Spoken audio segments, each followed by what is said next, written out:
3 people, including a child, have been shot after 2 separate shootings in Wilmington. They happened an hour apart within a couple of miles of each other.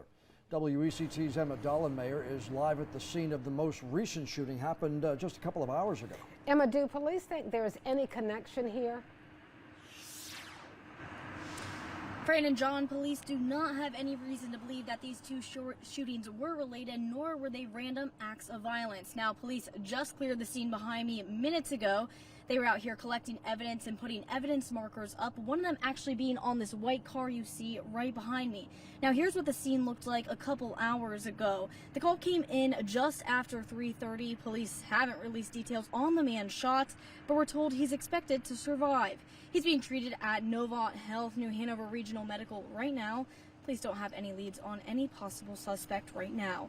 About an hour before that shooting happened, 2 miles up Princess Place Drive, a child and an adult were shot in Creekwood. This happened on North 30th Street near Her Street around 2:30 this afternoon. Both victims are at Novant Health, New Hanover Regional as well. Right now, police say what they think happened here. There hasn't been any arrests made in this shooting either. Now, while there isn't anyone in custody for these shootings, again, they do not think that these were random acts of violence. Fran and John, this means that police do not think that there is any threat to the public right now. All right, Emma, thanks so much. So freezing cold heading